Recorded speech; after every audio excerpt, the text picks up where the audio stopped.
cause sur laquelle il est décédé, puis il l'embarque dans le film. Parce que l'acteur avait le cancer, puis il ne l'a jamais dit à personne. Il a tourné le film en se faisant de la chimio, mais il ne l'a jamais dit à personne. Oui. Tu sais, c'est pendant lui, habituellement. Vraiment blockbuster qui est fait par la communauté noire. Puis tu sais, c'est un groupe apparemment qui s'est amené, puis dans le film, Ça m'a fait plaisir. il parle d'une maladie mystérieuse. Puis à un moment donné, sa sœur, qui dans le premier film est rayonnante, a dit j'aurais aimé ça qu'il m'avise. Qui m'avise, moi. Mais il me l'a jamais dit, il a gardé ça pour lui. Puis quand on l'a su, il était trop tard, on n'a pas pu le sauver. Et tout le film, c'est ma fille qui me l'a fait remarquer après. Puis quand j'ai lu les critiques du film, ils notaient ça, à quel point ce personnage-là devient sombre. Parce que elle fait pas de deuil. La fin du film, c'est dans le silence. Tu sais, quand tu es au cinéma, puis il y a un silence, c'est encore plus fort que n'importe quel bruit. Puis elle s'assoit, puis là, elle se met le gars. Puis on regardait ça, là, moi, puis mes deux filles, puis ma blonde, on avait les yeux pleins d'eau. Ce que je te dis, c'est en lien avec ça. Toutes les émotions qui ne sont pas véhiculées, ben, à un moment donné, ça Ça n'est pas sorti. Fait que je te ça va. Merci.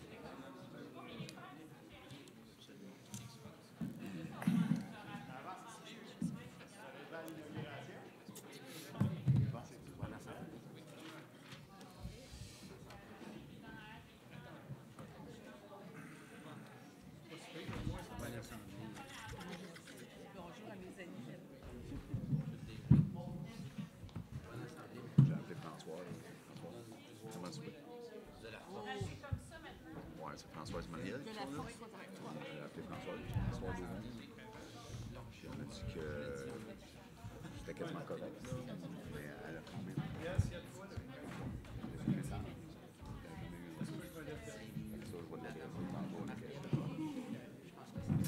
Parce qu'on n'a pas eu le temps au plénier, là. Aussi.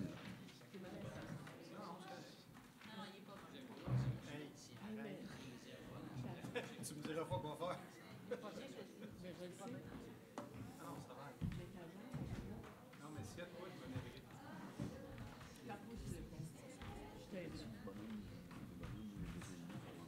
Bonne assemblée. Je sais pas pourquoi j'apprends. Ah oui, mon ami vient me joindre. Il parlait jamais. C'était dingue. En fait, il parlait pas énormément. Je comprenais rien. Ah, c'est Montrer comment t'aider si jamais pas chaud.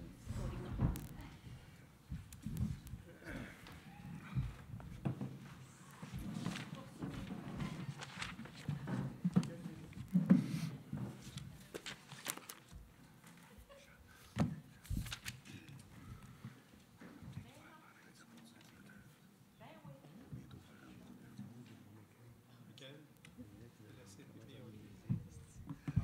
Pour la demande de permis, CPTO.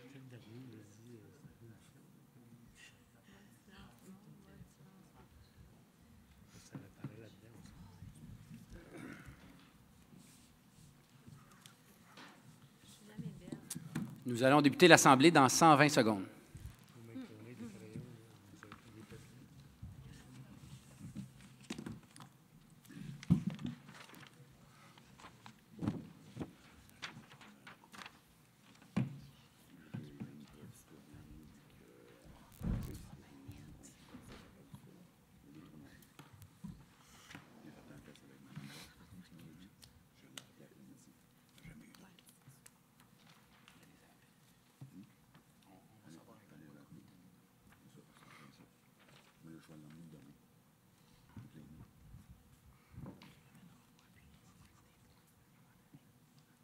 Mon Dieu, c'est calme.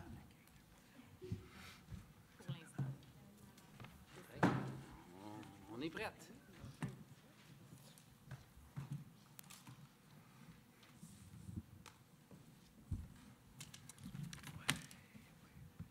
Monsieur le technicien régisseur, les gens sont là à la maison, vous êtes prêts?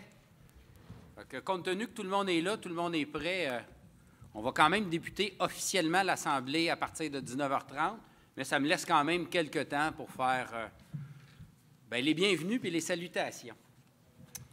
Donc, bienvenue à tous. Merci d'être là à la séance ordinaire du 14 novembre 2022, déjà 1 an et 1 semaine. Pour ceux qui nous écoutent depuis le début, vous savez que j'aime compter les jours depuis qu'on est ici. Bien, vous n'avez aucun doute que lundi dernier, c'était une journée importante pour moi et pour nous. Je vais y revenir un peu plus tard. Merci aux gens qui sont ici présents. Il fait très froid à l'extérieur. Possiblement que ça a refroidi certaines ardeurs, mais je vous remercie, les braves qui sont ici parmi nous, pour assister à la séance en personne. Bonjour aux employés de la Ville qui viennent assister à l'Assemblée, les cadres, les directeurs, merci d'être là, c'est très apprécié. Bonjour aux gens à la maison, citoyennes, citoyens de Saint-Lin-Laurentide, curieux de l'extérieur, collègues, maires et conseillers des autres villes, bonjour. Je suis très heureux d'être ici. Avant de débuter, là, je vais tout de même saluer la présence de M. Luc Cyr. Il est ici pas mal tout le temps, mais aujourd'hui, c'est un exploit puisque jeudi dernier, là, M. Cyr a subi une intervention chirurgicale qui a nécessité là, 24 heures d'hospitalisation. M. Cyr a une petite marchette, on ne doit pas en rire. Mais tout ça pour dire qu'il s'est fait opérer au genou, donc ça se peut que durant la séance, là, ils doivent se délier un peu les jambes, donc on l'excuse à l'avance. Luc, sens-toi bien à l'aise. Je te remercie énormément d'être là. Ça démontre à quel point que tu prends ton rôle au sérieux. Je tiens aussi à souhaiter la bienvenue à Maître Stéphanie Mire, notre directrice des services juridiques, qui agit en titre de greffière pour la séance. Bienvenue, Maître Mire, dans l'équipe de Saint-Lin-Laurentide. Et merci à vous et aux collègues de la direction générale qui nous permet de faire notre travail ici ce soir en tant qu'élus et tenir cette séance-là. Votre travail est précieux et essentiel. Donc, cela étant, nous allons débuter l'Assemblée par un moment de silence, dans le but de se recueillir pour prendre les meilleures décisions. Et le moment de silence, ce mois-ci, je le tiendrai en l'honneur des vétérans. Vendredi dernier, c'était le jour du souvenir. Donc, moment de silence. Merci.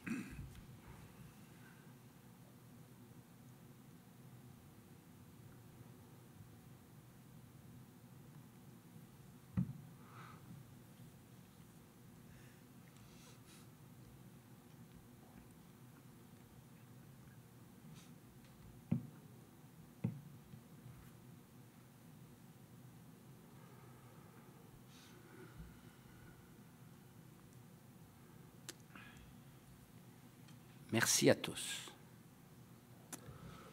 Donc, sans plus tarder, mettons-nous au travail et débutons l'Assemblée. Donc, à la section 1, ouverture de l'Assemblée. À l'item 1.1, ouverture de la séance, j'aurais besoin d'un proposeur et d'un secondeur, s'il vous plaît. Je propose. Je seconde. À l'item 1.2, adoption de l'ordre du jour avec modification, nous ajoutons l'item 2.26, nomination, coordonnatrice stratégique, Mme Véronique Venn. Et à l'item 3.1, résolution, afin de déterminer les représentants de la Ville au conseil de l'administration de l'OSBL du centre sportif. Donc, est-ce que nous avons un proposeur et un secondeur à l'item 1.2, adoption de l'ordre du jour? Je propose. Appuyé. Merci. Maintenant, l'item 1.3, adoption du procès-verbal de l'Assemblée régulière du mois dernier. Donc, les membres du Conseil ont pris connaissance du procès-verbal du mois d'octobre. Donc, du 11 octobre. Est-ce que nous avons un proposeur et un secondeur à l'item 1.3? Je propose. Appuyé. Merci. Maintenant, l'item 1.4, mot du maire. Donc, je vais me prononcer sur quelques sujets. J'en ai parlé en tout début. Nous sommes à l'an 1. Mais avant de parler de l'an 1, je veux vous parler d'une cause qui me tient à cœur et la cause qui fait en sorte que je porte le nœud papillon aujourd'hui. Le mois de novembre, je ne porte pas juste le nœud papillon. Certains auront remarqué que j'ai le look Tom Selleck avec la moustache. C'est le Movember, comme on dit, ou novembre. Donc, pour l'organisme Procure, qui a pour but de sensibiliser les hommes aux défis de santé que l'on peut avoir. Et c'est un peu le mois de sensibilisation là, au dépistage d'une certaine maladie, là, puis que les hommes de 50 ans et plus doivent aller faire un examen qui nous fait tout un peu peur. Donc, pour moi, c'est important d'en parler. Parce que les hommes, c'est peut-être une question d'hormones. Là. Parfois, on veut peut-être jouer au tough, puis quand la santé se met à être chancelante, les statistiques démontrent que les hommes consultent moins. Donc, pour moi, le mois de novembre et novembre et le Movember a pour but là, de sensibiliser la population à ça. Donc, c'est la raison pour laquelle je porte le nœud papillon aujourd'hui et la moustache. Je ne porterai pas le nœud papillon demain, mais la moustache sera encore là. Maintenant, l'an 1. Wow! Déjà un an. Dimanche, le 7 novembre 2021, fut une soirée mémorable. Une soirée qui va être marquée à jamais là, dans nos mémoires, surtout dans la mienne. Puis, veut pas, après un an, c'est le moment un peu de faire les bilans. À la fin de l'année, les gens là, de la population auront accès au bilan officiel là, de la mairie, de la ville, les traditionnelles réalisations. Mais ici, je parle vraiment de bilan annuel sur est-ce qu'on a aimé l'année? Est-ce qu'on a évolué au courant de l'année? C'est une question que je me pose constamment. Puis que je veux vous entretenir un peu là-dessus, dans le sens où l'année 1, lorsqu'on arrive dans une organisation, évidemment, surtout en tant qu'élu, on a un plan. On a une campagne électorale en arrière de la cravate où on veut amener la ville à un autre niveau. On veut réaliser des choses à moyen et long terme. Mais comme vous le savez, quand on arrive en poste, la réalité est parfois différente. Puis nécessairement, lorsqu'on est arrivé en poste, vous savez, on doit gérer et administrer. Puis c'est ce qu'on a fait un petit peu l'année 1.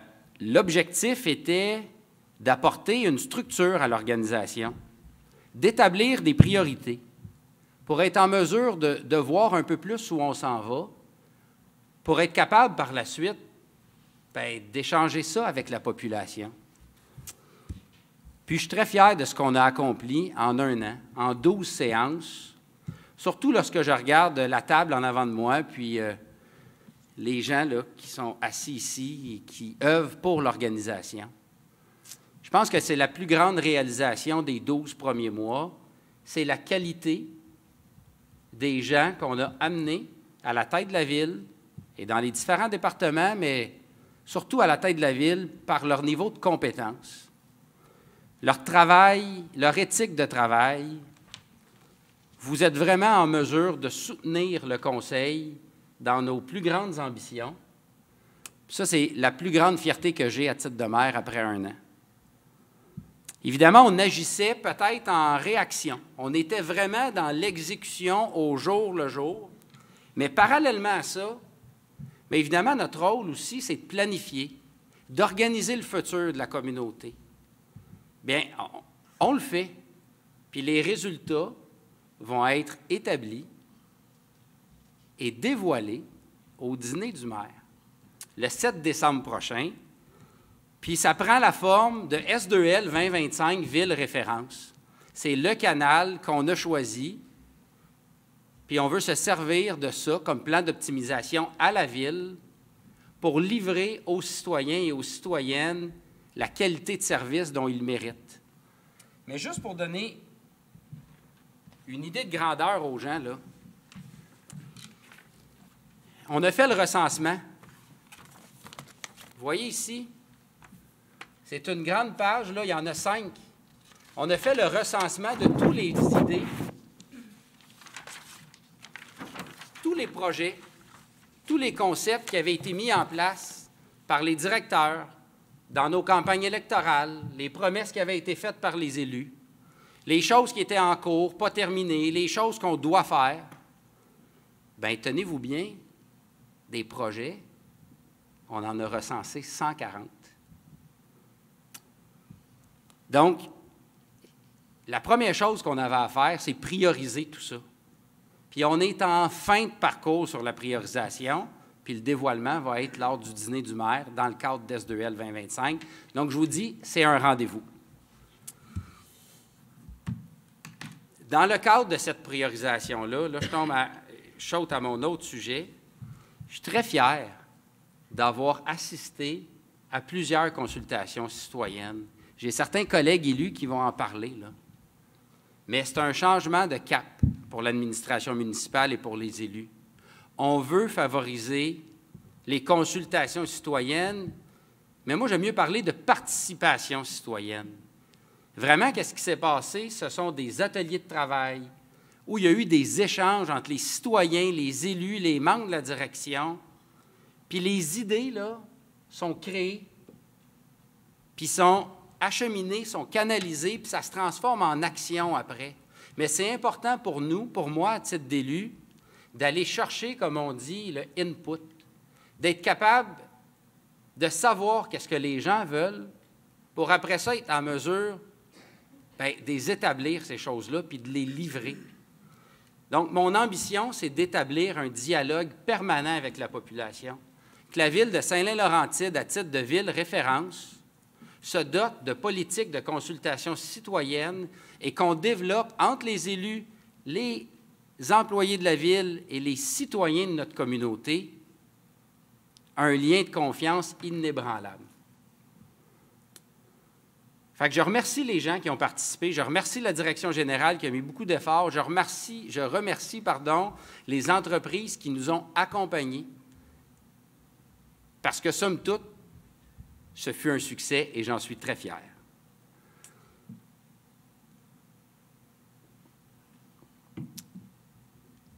Plus tard dans l'Assemblée, vous allez voir, on fait 2 règlements d'emprunt importants. Je dirais même gargantuesques en fonction, si on regarde les dollars, c'est complètement fou.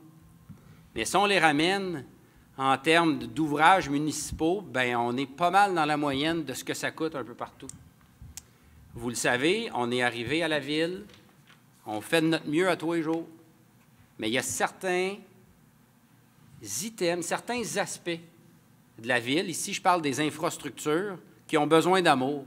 Tout le monde le sait, là, à Saint-Lin-Laurentide, on a un défi de production d'eau potable. Ça a fait les journaux, ça a fait les manchettes, c'était le national.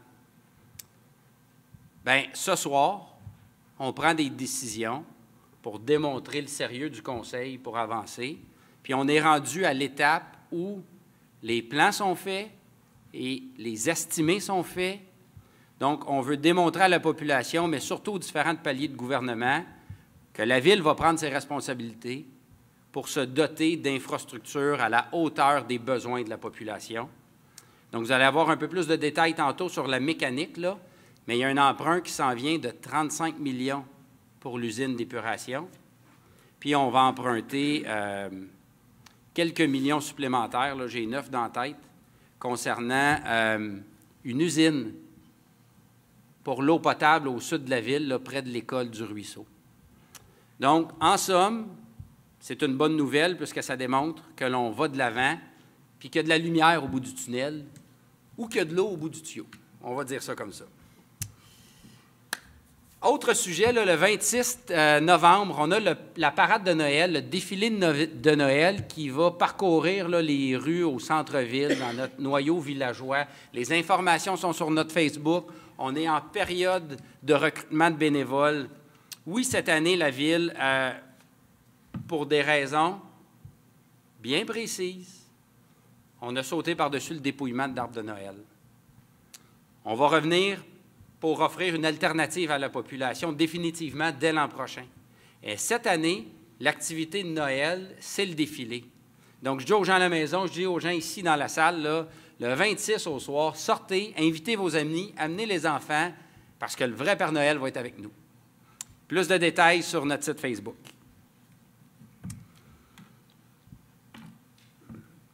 On parle de Noël, la période des fêtes. C'est bien d'être en mesure de célébrer avec nos proches. Ce sont des moments où on se rencontre en famille. Mais il faut se le dire, on fait partie des favorisés. Juste le fait d'être dans une société dite évoluée, d'être en Amérique du Nord, fait en sorte là, qu'on profite d'un certain confort. Mais la période des fêtes, ça me ramène toujours aux inégalités qui existent dans nos communautés. Puis c'est le bon moment pour penser à ceux qui sont moins favorisés. Puis la première fin de semaine de décembre, 3-4 si je ne m'abuse, le 3, il y aura la grande guignolée comme on fait annuellement. On est aussi en recrutement de bénévoles. Si vous voulez faire une différence dans la communauté, il n'y a rien de mieux que cette journée-là. C'est incroyable ce qui se passe. Mais on prend aussi les dons. Le centre d'entraide prend les dons en argent, prend les dons alimentaires non périssables. Préparez vos trucs, faites des campagnes, faites preuve de créativité. Mais je pense qu'on a une belle opportunité de démontrer qu'on vit dans une communauté en or en pensant à ceux qui sont un peu moins favorisés pendant le temps des fêtes. Mais pour plus de détails, j'ai une collègue élue qui va en parler un petit peu plus tard. Donc, finalement, le dîner du maire, je vous invite à vous procurer des billets au coût de 55 $ pour le dîner du maire. Ça va valoir la peine, je vous le dis. On a des choses à dire. Suite au bilan, là, il y a certains principes pour moi qui sont importants au niveau de l'équité. Je crois avoir fait la démonstration là, que l'intégrité est essentielle. Je suis une personne qui a une belle éthique de travail, qui a une forte éthique de travail. Puis ce que je veux faire avec le groupe, avec qui j'ai la chance de travailler, c'est d'atteindre un niveau d'intelligence collective, pour amener cette communauté-là plus loin, pour aller chercher un niveau d'excellence. Puis je peux peut-être rêver, mais c'est le temps, là, que la ville de Saint-Laurentide ne soit pas seulement une ville référence, mais qu'on ait cherché un certain prestige. Puis plus je suis dans ce poste-là à titre de maire, plus j'ai la chance de discuter puis de voir des livres comme celui-ci, le livre du 150e. Puis je me replonge, puis je me perds là-dedans, puis je lis certaines familles, leur histoire. Notre histoire est riche. T'sais, je trouve ça prestigieux, puis j'aimerais ça redonner le blason. Puis le dîner du maire va être le coup d'envoi. À un moment donné, le passé, on va faire un trait dessus, puis on va regarder en avant. Je ne dis pas oublier le passé, non, non, on peut être guidé par la sagesse du passé. Mais on ne peut pas juste se réconforter en regardant le passé, ce n'est pas ça le point. On va regarder en avant, on va monter à bord, puis on va l'atteindre, notre objectif. Puis ça, bien, le dîner du maire, c'est un moment charnière. Les billets sont en vente. On espère avoir bien du monde. C'est organisé par la Chambre de commerce. Ça s'adresse surtout aux gens d'affaires. Je souhaite que la population soit là et nombreuse.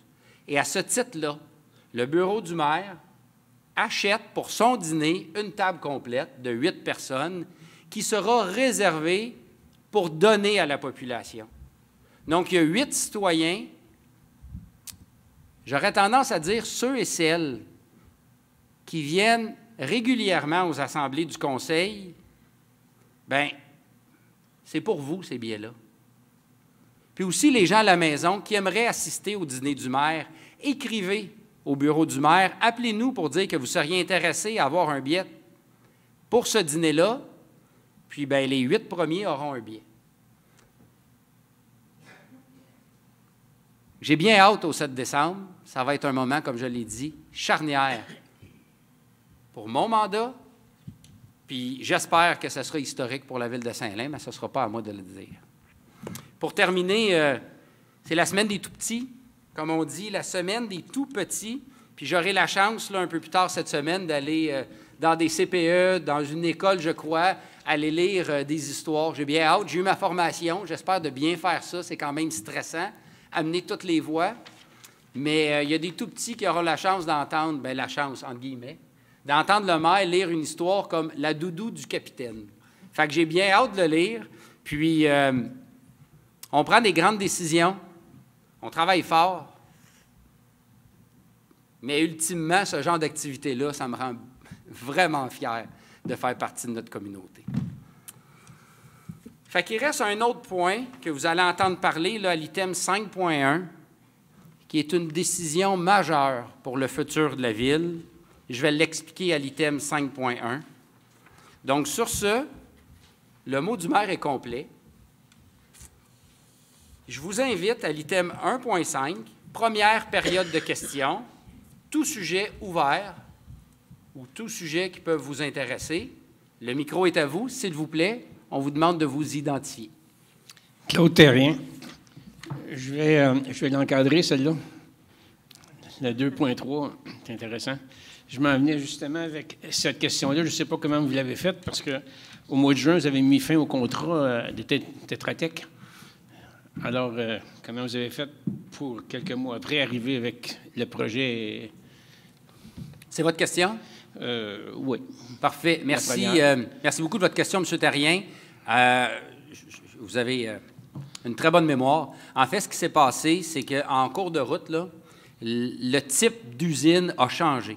La technologie utilisée pour l'usine d'épuration des eaux a changé suite aux études, aux données, etc.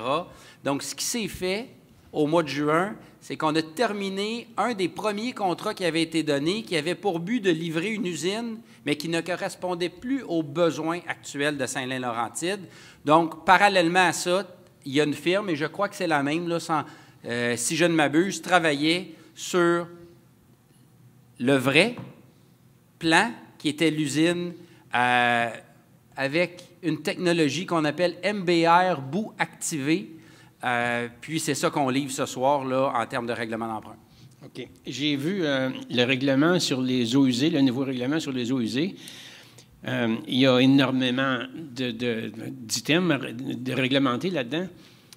Avez-vous prévu de vérifier si ce qui sort dans les égouts, c'est vrai? Parce que ceux qui se rappelleront de l'historique avec la grosse compagnie sur l'avenue du Parc, alors que les égouts étaient bloqués carrément, et ils faisaient des analyses, puis si on se fiait à leurs propres résultats, on aurait pu s'y abreuver.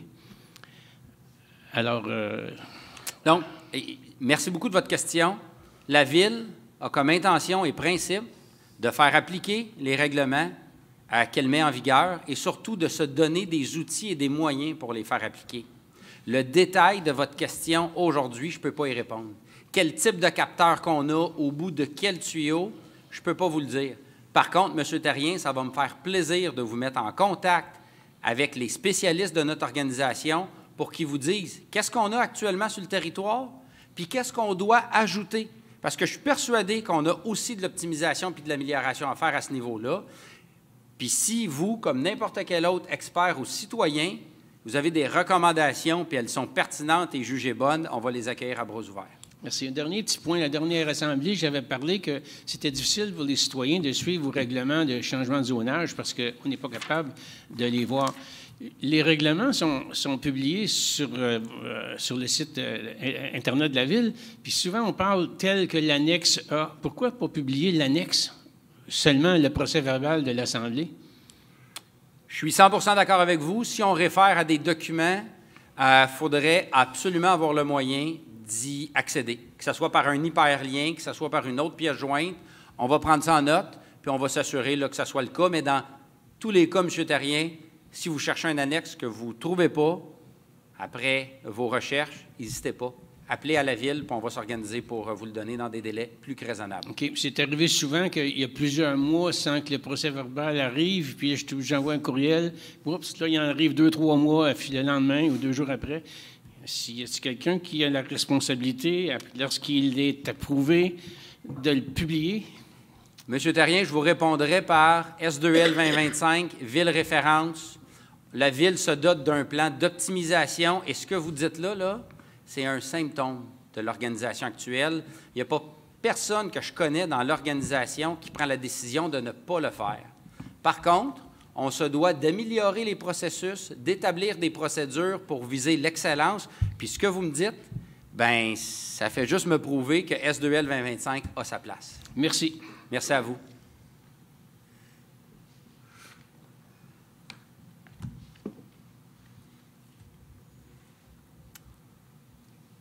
est-ce que, Monsieur le DG, est-ce que nous avons une question du public? Ou je crois que nous avons reçu une question du public.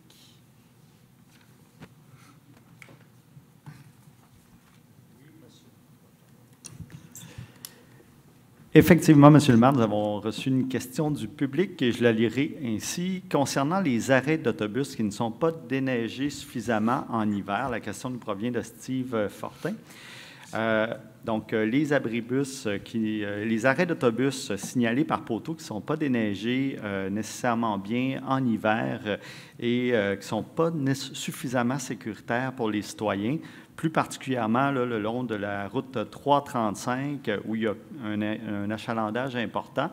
Les usagers sont à risque lorsque c'est mal déneigé et plus particulièrement là, lorsqu'ils s'apprêtent à traverser la route.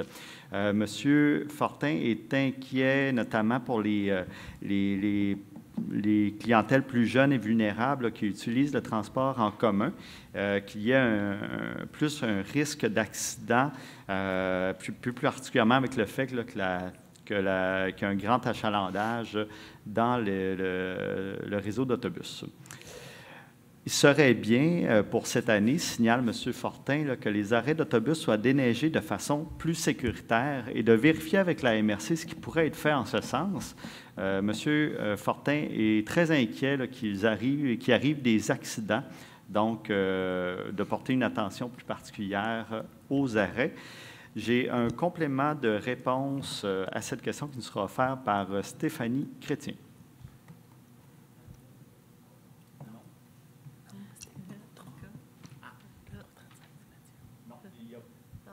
Excusez-nous. Petit enjeu de coordination. Donc, en fait, Monsieur le maire, je propose qu'on prenne la question en délibéré et qu'on fasse les vérifications nécessaires auprès de la MRC en regard du réseau d'autobus. Merci beaucoup, M. Tremblay. Je vais tout de même prendre le temps de répondre à M. Fortin. Merci, M. Fortin, de continuer à nous envoyer certaines observations constructives. Le transport en commun est important à mes yeux, bien qu'on ne soit pas une ville dite métropolitaine. Les enjeux climatiques nous obligent à mettre l'emphase en tant qu'élus sur le transport en commun.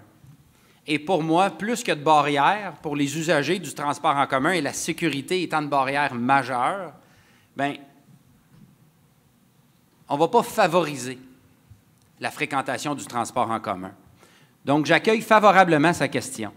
Dans la mécanique maintenant, ce n'est pas à la ville de gérer le transport en commun puisque c'est une compétence de la MRC. Donc, en ce sens, la ville démontre un intérêt particulier à trouver tout arrangement possible avec la MRC s'il y a lieu. Bref, on est ouvert à jaser. Mais ce qu'on va faire, on va envoyer cette requête-là aux autorités compétentes, à la MRC, afin qu'ils puissent accorder l'importance qu'ils doivent y accorder à cette demande-là.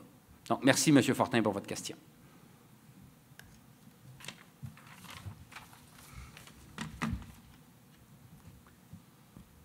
Donc, on termine maintenant l'item 1.5. Merci à tous. Et encore une fois, à la maison, n'hésitez pas, envoyez vos questions, présentez-vous ici, ou même entre deux assemblées, on est aussi disponible. Ici, c'est questions-réponses devant public, gardées pour l'éternité dans les archives de la Ville.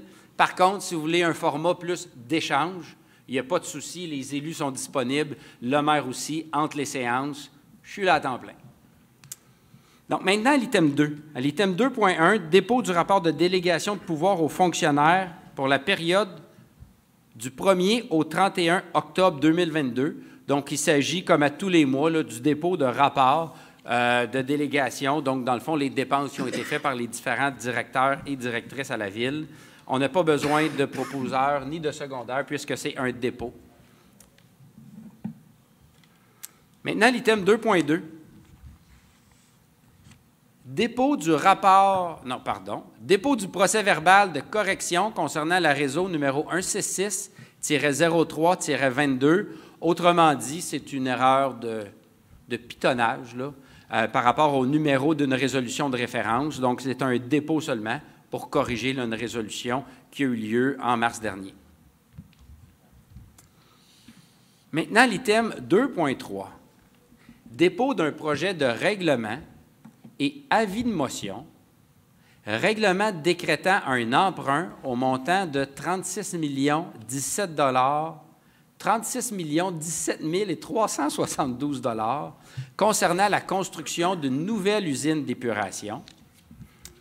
Complément d'information, Monsieur le Directeur général, la parole est à vous.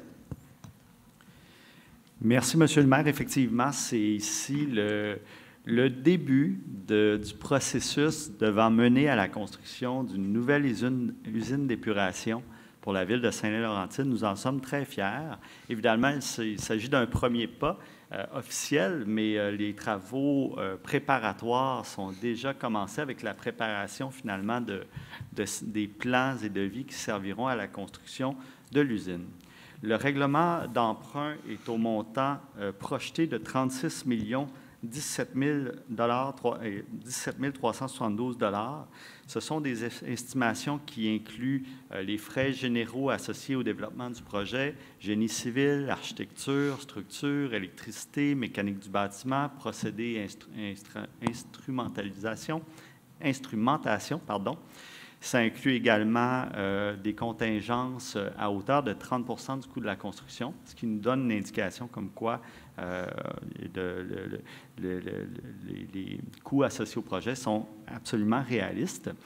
Évidemment, la Ville pourra compter sur l'apport de subventions potentielles, notamment essentiellement du gouvernement du Québec et de grands générateurs de rejets dans notre ville, nommément ses plus grandes industries.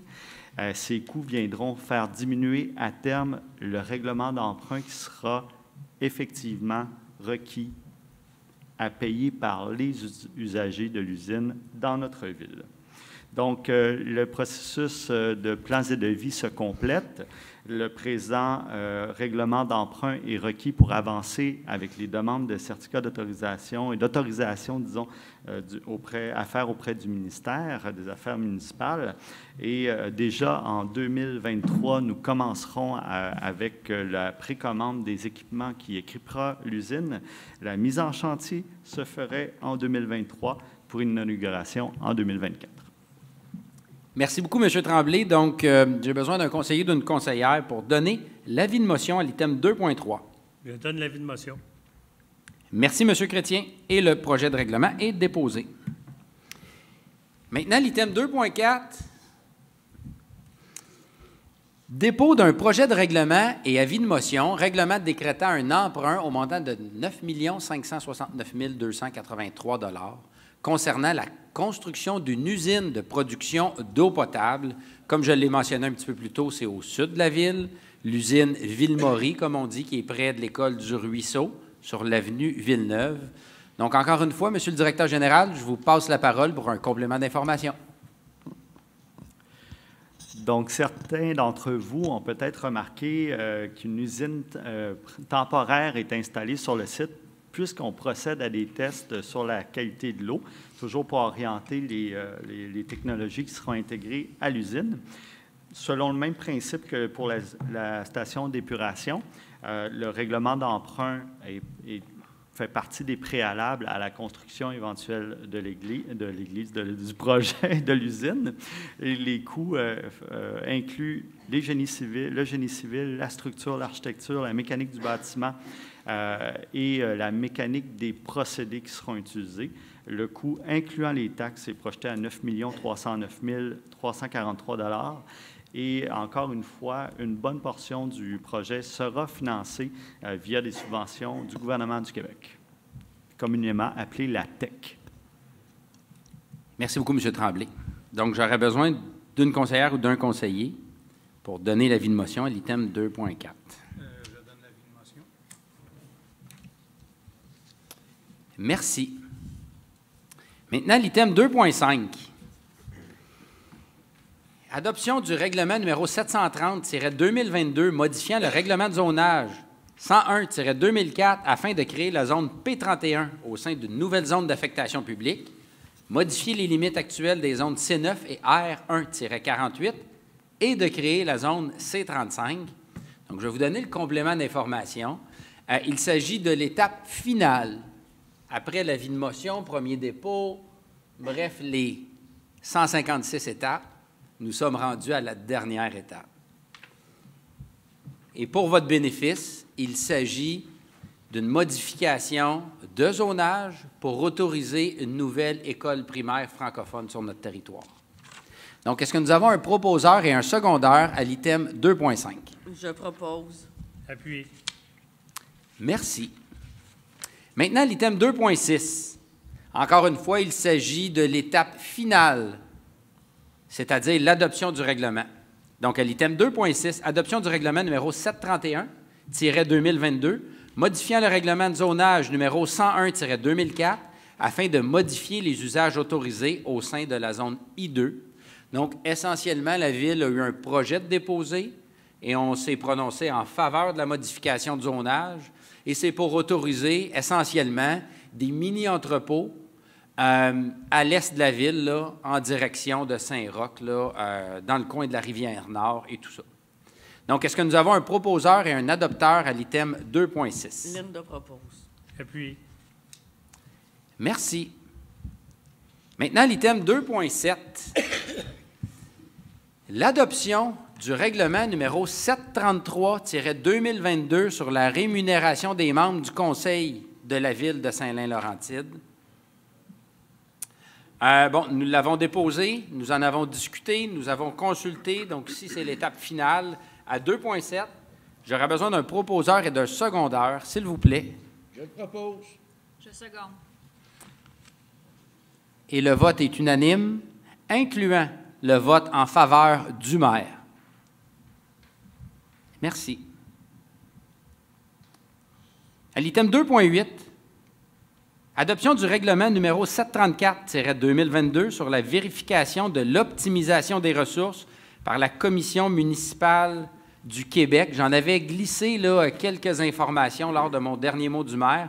Par contre, comme complément d'information, je donnerai la parole à M. Michael Tremblay, directeur général. La parole est à vous. Depuis 2020, une municipalité de la taille de celle de Saint-Lin-Laurentide a l'obligation de faire réaliser un audit de performance par un vérificateur externe. La Ville de Saint-Lin, on déploie beaucoup d'efforts pour rehausser nos actions de manière à ce qu'elles soient conformes, évidemment, à nos obligations, aux lois et règlements en vigueur. Le Conseil municipal désire confier le mandat de vérification à la Commission municipale du Québec pour mener des audits chez nous à Saint-Lin. Donc, voilà le projet. Merci beaucoup. Est-ce que nous avons un proposeur et un secondaire à l'item 2.8? Je propose. Merci. Maintenant, l'item 2.9. Calendrier des séances du Conseil 2023. Donc, on a déposé un calendrier pour les séances du Conseil en 2023. Donc, nous proposons d'adopter là, les différentes dates. On garde toujours le même principe. Le deuxième lundi de chaque mois, on se donne rendez-vous ici, exception des jours fériés où ça va se tenir le mardi. Ça arrive pas souvent. Mais surtout, les mois de janvier, on ne veut pas arriver très tôt après les fêtes puis faire une assemblée. Donc, celle du mois de janvier va être le 23 janvier, c'est-à-dire c'est le 4e lundi de janvier. Et on vient devancer celle de juillet et on retarde un petit peu celle d'août pour laisser là, à toute la machine, aux élus et aux citoyens, là, une période de vacances estivales.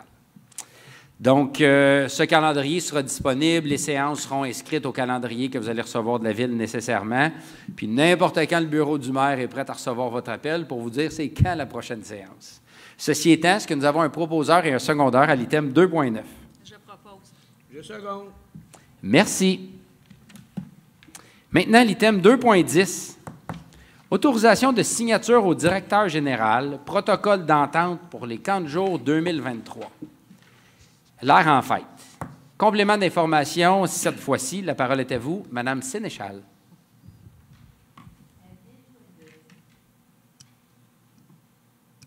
Il était déjà prêt. Désolée.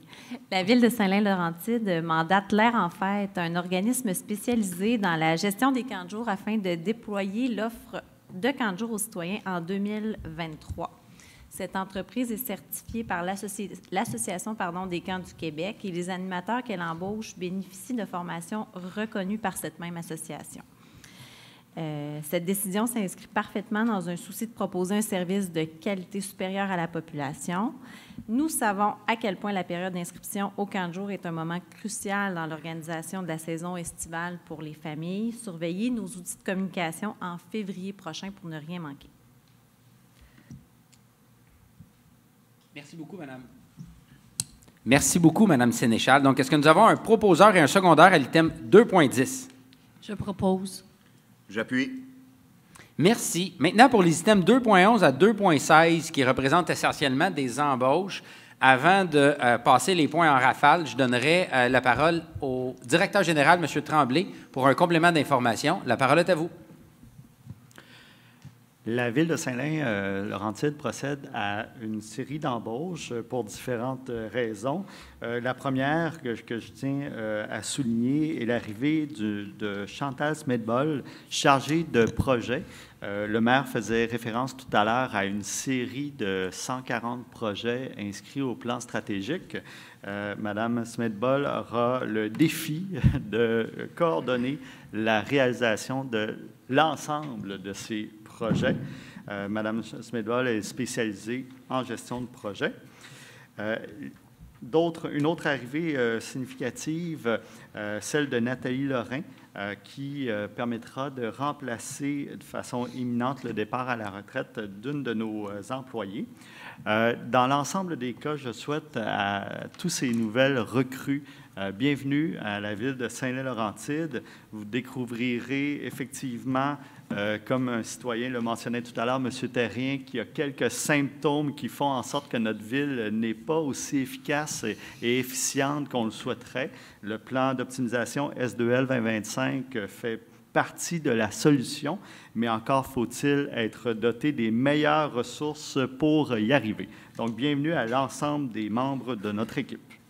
Merci beaucoup, M. Tremblay. Donc, enchaînons avec l'item 2.11, embauche temporaire chargée de projet à l'administration, Mme Chantal Smedbol. Est-ce que nous avons un proposeur et un secondaire? Je propose. Appuyé. Merci. Maintenant, l'item 2.12, embauche permanente, commis à la taxation, service des finances, Mme Nathalie Lorrain. Est-ce que nous avons un proposeur et un secondaire? Proposé. Appuyé. Merci. Maintenant, l'item 2.13, embauche permanente préposée à l'accueil, complexe aquatique, service des loisirs, du sport, de la culture et du tourisme, Mme Dalia El-Sawa. Est-ce que nous avons un proposeur et un secondaire? Je propose. Appuyé. Merci. Maintenant, l'item 2.14, embauche permanente, manœuvre chauffeur, horaire de soir, service des travaux publics, M. Samuel Beauchamp. Est-ce que nous avons un proposeur et un secondaire? Je propose. Je seconde. Merci. Maintenant, l'item 2.15, embauche permanente à temps partiel, brigadière, service des ressources humaines, Mme Mélanie Pimparé. Encore une fois, j'aurais besoin d'un proposeur et d'un secondaire. Je propose. Appuyé.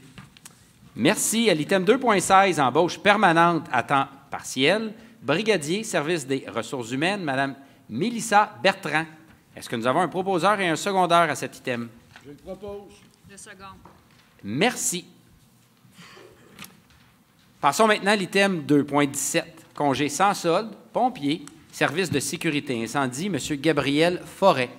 Est-ce que nous avons un proposeur et un secondaire à l'item 2.17? Je propose. J'appuie. Merci. À l'item 2.18, congé sans solde, manœuvre chauffeur, service des travaux publics, M. Michael Clermont. Est-ce que nous avons un proposeur et un secondaire à l'item 2.18? Proposé. Appuyé. Merci. Maintenant, l'item 2.19 et 2.20, c'est sensiblement le même sujet. Vous le savez, l'éducation est un enjeu important à mes yeux, aux yeux du Conseil.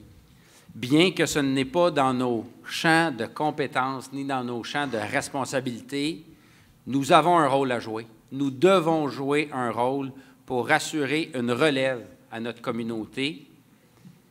Puis c'est dans ce sens-là qu'on participe monétairement, comme on peut, à certaines initiatives des écoles primaires sur notre terrain. Donc, l'année se termine. Au fur et à mesure de l'année, vous avez vu, on a participé à certaines initiatives ici et là en fonction des demandes des écoles.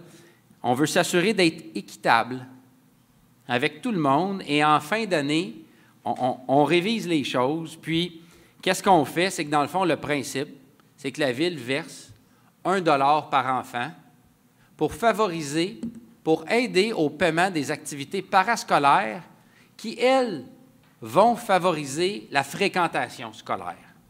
Donc, c'est l'objectif de l'aide financière et on fait confiance là, aux professionnels dans les établissements scolaires. Mais par exemple, ça peut payer pour du transport pour aller à la piscine municipale pour une sortie. Ça peut payer, même chose, pour du transport, par exemple, pour aller faire une sortie au parc récréo-touristique. Donc, c'est des choses qui sortent du cadre de l'ordinaire, mais bon, il n'y a pas un élève qui va se payer un voyage dans l'espace avec ça. Là. On n'est pas dans cet ordre de grandeur-là. Mais on croit quand même que c'est important. Les professeurs, les éducateurs, tous les techniciens, les directions d'école travaillent de façon acharnée à tous les jours.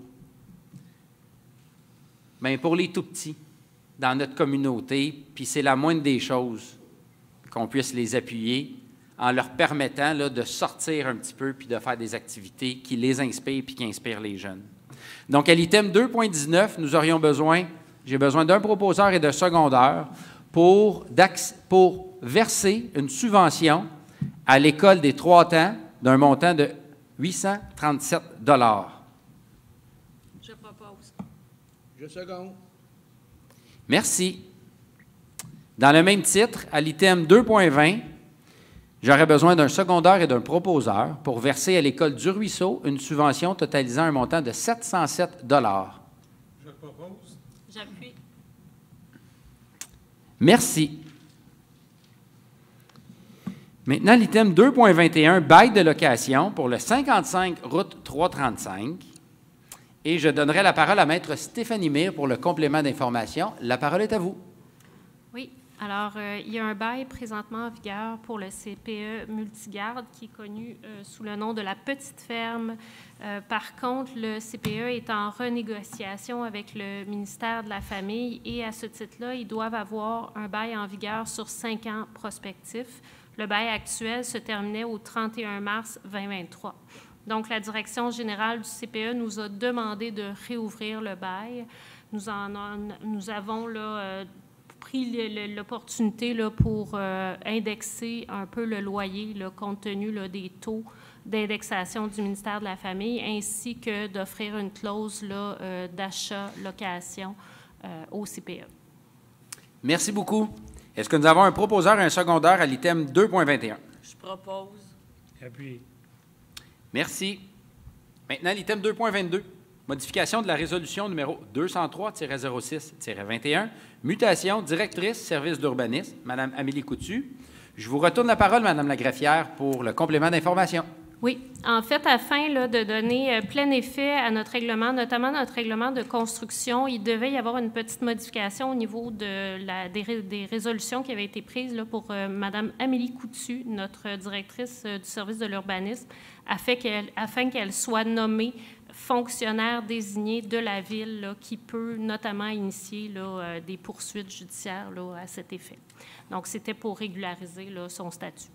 Merci beaucoup. Est-ce que nous avons un proposeur et un secondeur à l'item 2.22, excusez-moi? Je propose. J'appuie. Merci. Maintenant, l'item 2.23, 2.24, 2.25, là, complément d'information, c'est de la mécanique administrative. Donc, si jamais vous avez des questions, n'hésitez pas là, à la fin de l'Assemblée. Ça va nous faire plaisir de vous donner plus d'informations. Donc, 2.23, modification de la résolution numéro 381-09-22, signature des effets bancaires de Saint-Lin-Laurentide. J'aurais besoin d'un proposeur et d'un secondeur, s'il vous plaît. Je propose. Je seconde. Merci. À l'item 2.24, nomination assistant trésorier, M. Michael Tremblay. Donc, nous aurions besoin d'un proposeur et d'un secondeur à l'item 2.24. Je propose. Je seconde. Merci. Et à l'item 2.25, nomination trésorière suppléante, Madame Stéphanie Mire, donc encore une fois un proposeur et un secondaire à l'item 2.25. Et je propose. J'appuie. Merci. Maintenant, l'item 2.26, l'ajout, nomination, coordonnatrice stratégique, Madame Véronique Venn. Donc, j'en ai parlé au courant des derniers mois lors de mes mots du maire. Je suis très content, puisqu'on a eu plusieurs applications à ce poste-là. Je tiens à remercier chacun et chacune qui ont déposé leur candidature, plus d'une quinzaine d'applicants. De ça, on a trié sur le volet quelques applicants. J'ai procédé à des entrevues par Teams, Zoom là, ou virtuel pour une première ronde. Par la suite, on a fait des entrevues en personne. Donc, ce fut un processus objectif et rigoureux pour sélectionner le ou la meilleure coordonnatrice stratégique pour venir épauler le maire et les membres du conseil. Puis je suis très fier d'avoir eu la chance d'embaucher Mme Véronique Venn, qui est une personne connue du milieu. Elle est mairesse à Sainte-Marie-Salomé. Elle va demeurer mairesse de Sainte-Marie-Salomé. C'est une plus petite ville que Saint-Lin et ça ne requiert pas un travail à temps plein. Donc, plusieurs villes et villages, plusieurs villages du Québec, là, c'est la réalité où les maires ne sont pas à temps plein et doivent avoir un emploi à temps plein pour gagner leur vie. Puis, je suis très content de pouvoir compter sur une femme de calibre avec autant de compétences et autant d'expérience que Mme Venn. Donc, j'espère que mes collègues du Conseil se joignent à moi pour souhaiter la bienvenue et le meilleur des succès à Mme Venn dans ses nouveaux défis. Donc, est-ce que nous avons un proposeur et un secondaire à l'item 2.26? Je propose. J'appuie. Merci.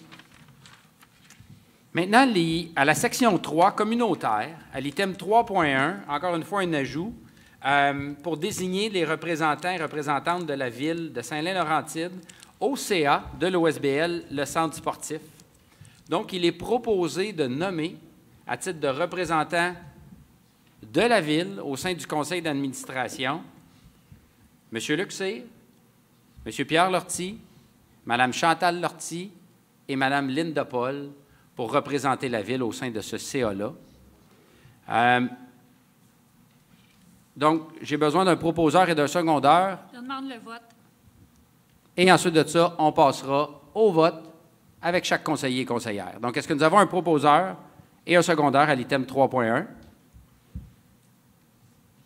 Je le propose. Je seconde. Merci. Y a-t-il des conseillers ou conseillères qui désirent voter contre cette proposition? Donc, c'est noté. Maître Cynthia Harrison-Tessier vote contre. Madame Isabelle Auger et M. Robert Portugais. Et la résolution est adoptée à la majorité.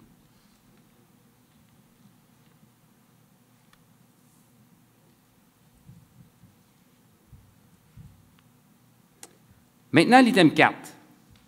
Jeunesse, loisirs, sport, culture et tourisme. À l'item 4.1. Pardon, à la section 4. Item 4.1, contribution financière pour la reconnaissance de l'engagement des citoyens et citoyennes auprès de la bibliothèque municipale. Je passe la parole pour le complément d'information à Mme Sénéchal. La parole est à vous. Je m'essaie. Toute l'équipe de la bibliothèque municipale est privilégiée de pouvoir compter sur la contribution incroyable de précieux bénévoles qui donnent sans compter depuis plusieurs années pour certains. Toute la communauté bénéficie des heures offertes par Jocelyne, Marie-Soleil, Héloïse, Marie-Jeanne. Il y en a plusieurs, là. Gisèle, Benjamin, Cécile, Chloé, Daniel et Ginette. Merci à vous tous. Vous faites la différence au sein de notre communauté. Merci beaucoup. Est-ce que nous avons un proposeur et un secondaire à l'item 4.1? Je propose. J'appuie. Merci. Maintenant, la section 5. Urbanisme. Item 5.1. Retrait des demandes d'exclusion de la ville de Saint-Lin-Laurentide à la zone agricole et demande à la MRC de procéder à la modification de ce schéma, de son schéma, afin de refléter cette volonté.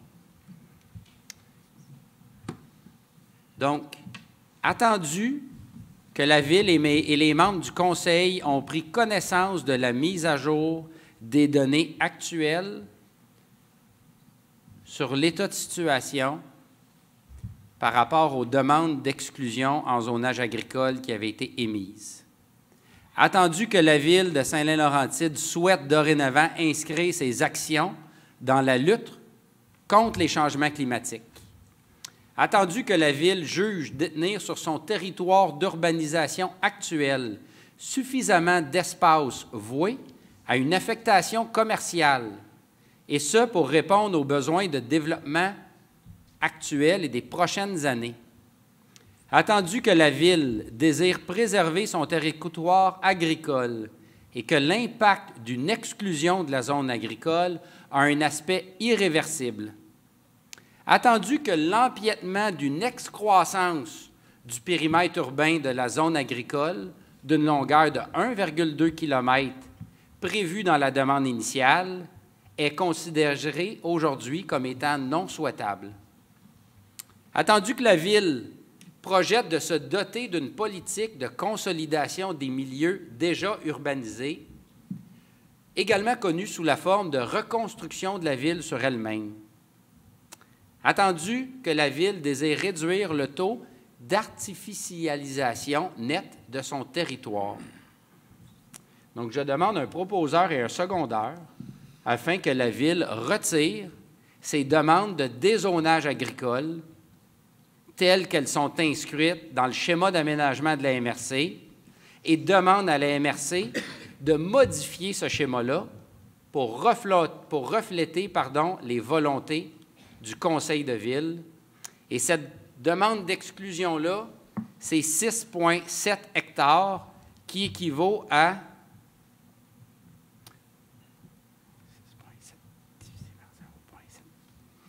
environ 9 terrains de football et demi. Donc, qu'est-ce que nous avons? Nous n'avons pas.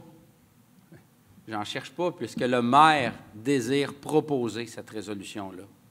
Donc, le maire propose cette résolution à l'item 5.1. Et j'aimerais demander aux conseillers, est-ce que vous acceptez de seconder cette résolution-là? Oui. Oui. Oui. Oui, oui. Donc, c'est adopté à l'unanimité, incluant le vote du maire. Je vous remercie. Cette résolution-là est, en mon sens, historique pour Saint-Lin-Laurentide. J'ai l'impression que c'est une décision qu'on prend pour nous, mais surtout pour les générations futures. Puis c'est un peu pour ça qu'on est élu. Laisser une trace permanente, puis je suis très fier d'être à la tête du Conseil et d'aboutir à cette décision-là. Je vous en remercie. Maintenant, l'item 6. 6.1. Demande d'intervention au ministère des Transports relativement aux roulières dangereuses de la route 335, surtout entre la 9e avenue et la rue Marjolaine-Bernier. Avec le temps, des traces d'une profondeur hors norme se sont creusées dans les bandes de roulement de la route 335. Ces roulières représentent un enjeu significatif à la sécurité des usagers de la route. Notamment, les automobilistes engagés dans ces roulières ne peuvent en sortir pour respecter quelque corridor de sécurité que ce soit. Considérant le statut régional de la 335, nous demandons une intervention du gouvernement du Québec par le biais du ministère des Transports. De surcroît, la Ville demeure ouverte à agir à titre de mandataire dans la réalisation des travaux si ça peut aider notre partenaire du MTQ. Donc, suite à cette résolution-là, suivra une rencontre avec les gens du MTQ pour qu'on puisse échanger et les influencer. Mais c'est une résolution qui est souhaitée et qui est demandée par la population depuis longtemps. On a eu des échanges avec l'MTQ. Par contre, il n'y a rien de plus fort pour une ville qu'une résolution du Conseil. Donc, on demande au Conseil Est-ce que nous avons un proposeur et un secondeur à l'item 6.1? Proposé. J'appuie. Merci. Maintenant, l'item 6.2, programme d'aide à la voirie locale, volet projet particulier d'amélioration d'envergure ou supramunicipaux concernant le rang de la Rivière-Sud, le rang double et la rue Lapointe, dossier numéro, ça vient du gouvernement du Québec, là. Je ne ferai pas la lecture, c'est à peu près 28 chiffres. Mais bref, vous pouvez regarder sur votre ordre du jour, puis si vous avez des questions sur les numéros, ça me fera plaisir de vous les partager. Mais c'est un dossier qui finit par 63048. Complément d'information, Monsieur le directeur général, la parole est à vous. Donc, à chaque année, nous demandons au ministère des Transports du Québec, via notre député du comté de Rousseau, une subvention au programme d'aide à la voirie locale. Ce programme d'aide-là a pour objectif de soutenir le développement d'un plan d'action régional intégré visant la promotion du transport actif. Des initiatives pourront être déployées grâce à cette subvention-là au montant de 31 050 $, subvention qui a déjà été accordée pour la sécurisation des rangs de la Rivière-Sud, du rang de la Rivière-Sud et du rang double, ainsi que la rue Lapointe. Merci beaucoup. Est-ce que nous avons un proposeur et un secondeur à l'item 6.2? Je propose. Appuyé. Merci. Maintenant, l'item 6.3, programme d'aide à la voirie locale, sous-volet, projet particulier d'admiration par circonscription électorale de Rousseau. C'est un autre dossier. Celui-ci se termine par 511-010. Complément d'information, M. Tremblay, à l'item 6.3. La parole est à vous. Cette fois-ci, c'est une somme de 30 308 $ qui nous sera offerte par le ministère des Transports du Québec via le député du comté de Rousseau, Louis-Charles Touin. Cette subvention permettra spécifiquement sur la rue Lapointe de travailler un projet d'amélioration de la chaussée. Merci beaucoup, M. Tremblay. Est-ce que nous avons un proposeur et un secondeur à l'item 6.3? Je propose. J'appuie. Merci. Maintenant, l'item 6.4, augmentation contrat de service camion 10 roues pour du transport en vrac et divers travaux municipaux sur le territoire de la ville de Saint-Lin-Laurentide pour l'année 2022. L'entreprise Allaire Brien et Fils. Je passerai la parole à Maître Stéphanie Mire pour le complément d'information. La parole est à vous. Oui, alors la résolution qui portait le numéro 099-02-22 intitulée « Acceptation de soumission » par rapport à ce contrat-là a été passée. Elle prévoyait à l'époque un plafond de 129 921,75 $ incluant les taxes. Par contre, le devis technique et le devis administratif de cet appel d'offres public-là était sur la base d'un taux unitaire. Donc, on a vérifié le plafond. Le plafond est atteint. Pour terminer le contrat, il y a une tranche supplémentaire là, qui doit être accordée, d'où la présente résolution là, qui vise la nécessité d'ajouter un montant autorisé, là, une autre tranche, en fait, par rapport au taux unitaire de 170 000 $ incluant les taxes. Merci. Est-ce que nous avons un proposeur et un secondeur à l'item 6.4? Je propose. Je seconde. Merci. À l'item 6.5, augmentation contrat de service de machinerie de fourniture, transport et entreposage de sable à compaction pour divers travaux municipaux sur le territoire de la ville de Saint-Lin-Laurentide à l'entreprise Allaire Brien et Fils Limité. Encore une fois, complément d'information. Madame la greffière, la parole est à vous. Oui, alors c'est exactement le même principe, c'est-à-dire que via la résolution 098-02-22 intitulée « Acceptation de la soumission pour ce contrat », il y avait un plafond là, qui avait été octroyé à l'époque là, qui était de 100... attendez un petit peu, je juste... oui, qui était de 147 417,50 $. C'est toujours un devis d'appel d'offres public qui avait été publié en taux unitaire. Donc, afin de terminer le contrat, on propose, là, en fait, il est proposé là, que le Conseil adopte une résolution autorisant une somme supplémentaire, une deuxième tranche de 150 000 $ incluant les taxes. Merci beaucoup. Est-ce que nous avons un proposeur et un secondeur à l'item 6.5? Propose. Je seconde. Merci. Donc maintenant, la section 7, fermeture de l'Assemblée, information du Conseil. donc des conseillers, conseillères 1 à 8. Je vous invite à prendre la parole. Si le cœur vous en dit? Oui. Monsieur Luxire, la parole est à vous. Moi, c'est juste pour une petite information pour les citoyens, parce que certains citoyens nous ont demandé qu'est-ce que la petite roulotte faisait sur la rue Villeneuve. Comme M. Tremblay en a parlé tantôt, c'est une roulotte, un genre de petite usine qui prend des échantillons d'analyse pour la future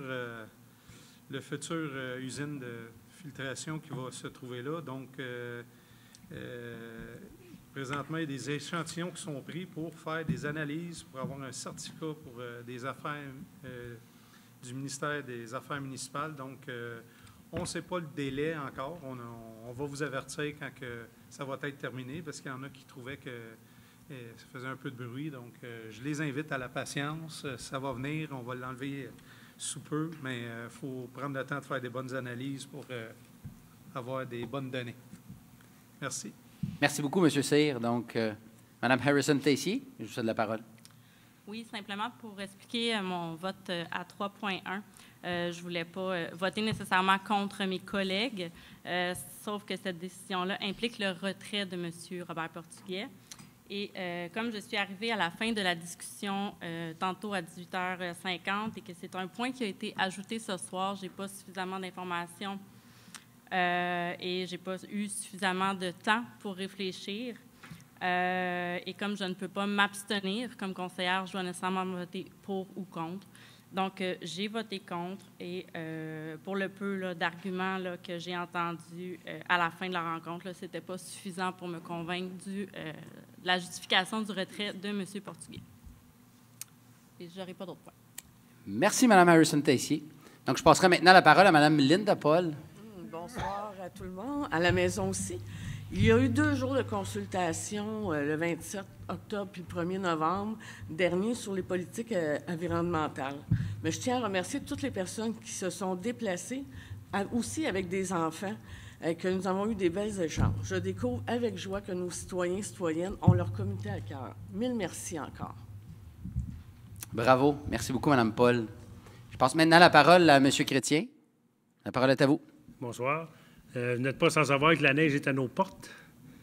Je tiens à aviser les déneigeurs, pas les commerciales, mais des résidences, que les rues, ce n'est pas un dépôt à neige. Parce qu'il y en a qui ont tendance à mettre la neige dans la rue, puis la charrue va s'arranger avec.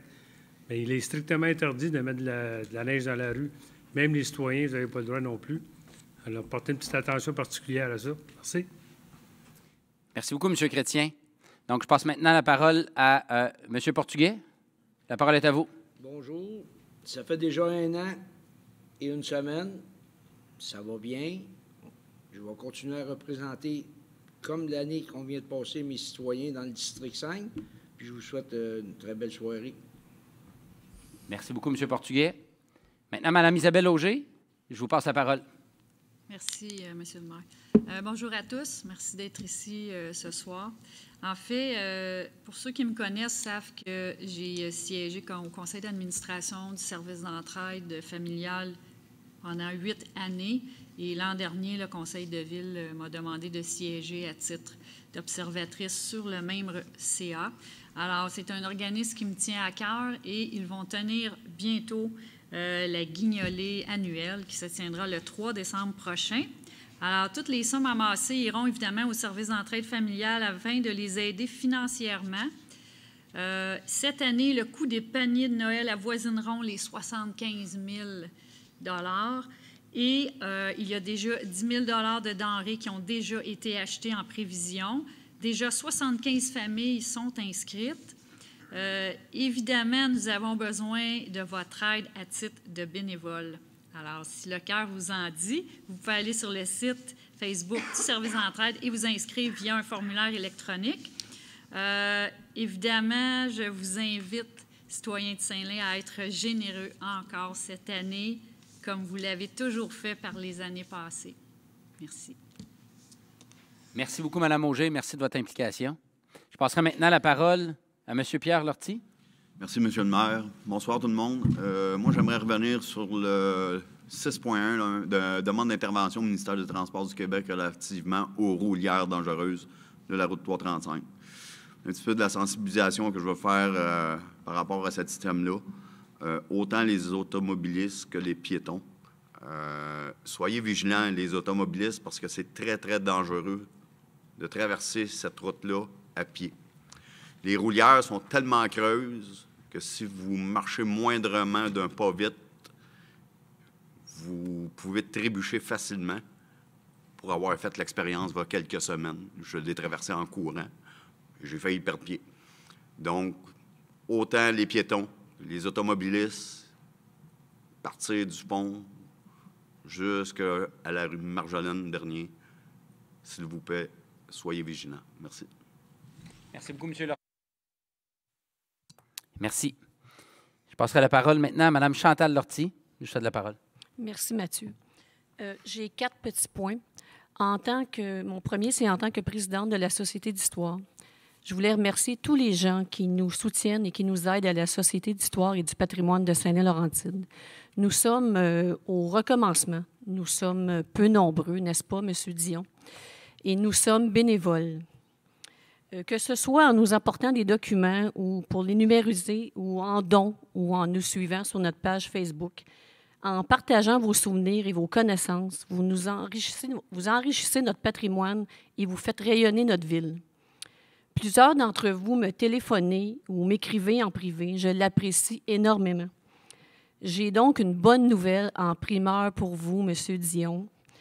Depuis mardi dernier, j'ai été nommé administrateur sur le conseil d'administration du Centre régional d'archives de Lanaudière à l'Assomption. Et ce, grâce à la générosité de Mathieu, qui m'a laissé son siège en tant que membre de cette corporation. Durant mon mandat, je ne cesserai jamais d'acquérir des connaissances ni de prendre mes responsabilités qui me permettront toujours de vous représenter et de rendre à Saint-Lin-Laurentide la place qu'elle mérite dans le palmarès des villes. J'ai un petit post-it qu'il ne faut pas que j'oublie. Je vous invite à notre café-rencontre le 18 novembre à 19h au pavillon Baudouin. Le thème sera « Comment effectuer des recherches sur la BANQ », qui est la Bibliothèque des Archives nationales du Québec. Ça va être donné par une de nos collègues qui est maintenant historienne officielle. Mon deuxième point, je sais que Linda en a parlé, mais c'est un petit point personnel sur les consultations publiques. Dernièrement, j'ai eu la chance et le privilège, parce que c'est un privilège, d'assister à 3 consultations publiques avec 3 groupes de personnes différents. Je peux vous assurer qu'à Saint-Lin-Laurentide, nous avons des citoyens qui ont des choses positives puis intéressantes à dire. Nous sommes là aussi pour les écouter, bien évidemment. Pour reprendre la phrase de Mathieu, est-ce que c'est parfait? Non. Est-ce que nous avons la bonne méthode pour rencontrer les gens? Probablement pas. Mais c'est un début et avec une réelle volonté. Pour ma part, j'en suis sortie impressionnée, pour la 2e fois, agréablement surprise et convaincue de leur pertinence. Mon 3e point s'appelle Véronique Venn et mon titre est « Avant et après Véro ». Je voulais lui souhaiter la bienvenue, je pensais qu'elle serait ici ce soir, et nous dire à nous, conseil municipal et direction de Saint-Lin-Laurentide, à quel point on ne réalise pas encore toute la chance et tout l'honneur qu'on a qu'elle nous ait choisi. Et mon dernier point est mon bilan après une année. On dit que derrière chaque homme politique, il y a une femme. Mais le contraire est aussi vrai. Derrière chaque femme politique, il y a un homme. Dans mon cas, il s'appelle Benoît. Et sinon, je vais parler au « je ». Je ne pourrais jamais accomplir la tâche aussi parfaitement que je le souhaiterais. Et dans mon cas, tout particulièrement, j'ai aussi une équipe d'employés formidables qui m'épaulent et qui gardent le fort pendant mes nombreuses absences. À Éric, Simon, Gabriel, Annie, Thomas, Michael, Emmanuel et Mali, du fond du cœur, je vous remercie pour cette année exceptionnelle. C'est terminé pour moi. Bravo, merci. Donc oui, ça fait 1 an. Je peux vous garantir mon intention noble de vous servir, Jean de Saint-Lin-Laurentide. puis de faire preuve de la plus grande des rigueurs, mais aussi de la plus grande des bonnes foi. On a l'intérêt collectif à cœur, puis cet intérêt-là, bien, je suis persuadé qu'elle est partagée par l'ensemble des membres du Conseil. On a des discussions, souvent d'accord. C'est normal que parfois on soit en désaccord. C'est signe que vous avez un Conseil bien, qui s'implique puis qui prend des décisions. Donc, à ce titre-là, on va continuer à faire preuve de courage. Puis je vous remercie d'avoir été ici ce soir. Je remercie chacun des conseillers et des conseillères pour le travail que vous faites au quotidien. Je remercie les membres de la direction générale pour nous permettre de briller. Je vous souhaite une excellente soirée. Nous, on retourne un petit peu travailler. Il faut continuer le processus budgétaire. Deuxième période de questions. Oh, excusez-moi, j'ai passé vite. Je pensais qu'on était à la levée de la séance. Merci beaucoup de me ramener à l'ordre. Je mets sur pause mes vœux de fin. Et on va passer à l'item 7.2, la deuxième période de questions. Pardonnez-moi mon écart, au contraire. Ça me fait plaisir de vous recevoir ici. La deuxième période de questions a pour but de poser des questions sur des points qui étaient relatifs à la séance. Donc, vous pouvez vous identifier, puis on vous écoute. Moi, j'avais fait une demande de dérogation mineure, puis elle n'a pas été sur le rôle aujourd'hui. Je ne sais pas pourquoi. Est-ce que vous pouvez vous nommer, s'il vous plaît? M. Gaétan Lavoie de Gestion HC 2000. Bonjour, M. Lavoie. Bonjour, donc, votre question, c'est à savoir votre dérogation mineure puisqu'elle n'était pas là. Exact. Écoutez, vous avez raison, elle n'était pas sur le procès-verbal aujourd'hui. Je vous invite dès demain matin à communiquer avec les autorités de la Ville compétentes, entre autres le département d'urbanisme, qui vont être en mesure là, de vous expliquer où en est rendue votre demande de dérogation. Parfait. Merci. Merci à vous. Bonjour, Louise Desmarais. J'ai pris connaissance de votre point 6.3, amélioration de la chaussée sur la rue Lapointe. Ça donne bien. Je reste sur cette rue-là. Je voulais juste, ma question est la suivante. C'est beau améliorer la chaussée, mais est-ce qu'il est prévu dans ça de faire les fossés? En fait, merci beaucoup, Mme Desmarais, de votre question. Lorsque la Ville, dans la mécanique, fait ses demandes, on a à sélectionner des rues. Après ça, les fonds vont être assujettis aux dépenses sur ces rues-là. Vous savez comme moi qu'il y a des travaux à faire sur la rue Lapointe. Il y a des travaux temporaires qui ont été faits là, au printemps dernier, je crois, ou à l'automne dernier, là, pour améliorer la situation, le temps qu'on trouve une situation permanente. Ça fait plusieurs années que je suis sur ce conseil. Ce dossier-là revient sans cesse. M. Lortie a travaillé certains dossiers avec l'ancienne administration et on n'a pas eu la chance d'avoir un plan qui était viable, soit au niveau technique ou au niveau financier. Je vous garantis, puis je vous promets que vous n'êtes pas oubliés. La preuve, là, le dossier de la rue Lapointe est dans le plan stratégique. C'est un des dossiers qui est ici. Donc, on va continuer à le travailler, puis on va s'en occuper. On ne vous a pas oublié. Vous avez ma parole. Merci beaucoup. Merci à vous. Le retrait de votre demande de modification de zonage, on parle bien...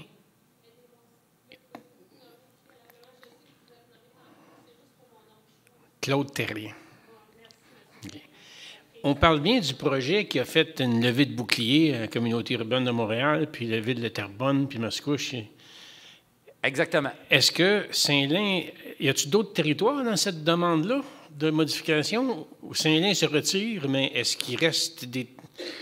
Pour Saint-Lin-Laurentide, après cette résolution-là, nous n'avons aucune demande d'exclusion du territoire agricole au schéma de la MRC. Oh, bravo, vous allez faire les journaux provinciaux avec ça? On prend cette décision-là pour le bien des futures générations, M. Terrien. Puis si ça a le potentiel de rayonner, bien, on va le prendre. Puis s'il y a des journalistes qui nous appellent, on va répondre aux questions avec la franchise que vous me connaissez. Félicitations. Merci beaucoup.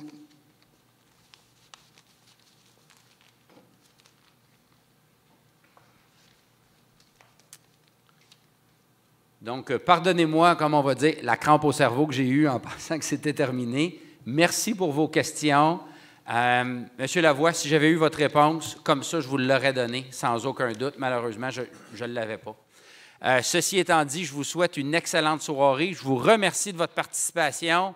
Salutations les gens à la maison en direct, dans vos chaumières, au chaud ou en différé. Ça me fait toujours plaisir de savoir que vous êtes nombreux. Puis si vous avez des questions, si vous avez des commentaires, envoyez ça au bureau du maire. Nous, chers conseils, on se retrouve dans quelques instants pour continuer nos scénarios budgétaires. Donc, j'aurai besoin d'un proposeur et de secondaire à l'item 7.3. Et l'Assemblée est levée. Merci à tous. Excellente soirée.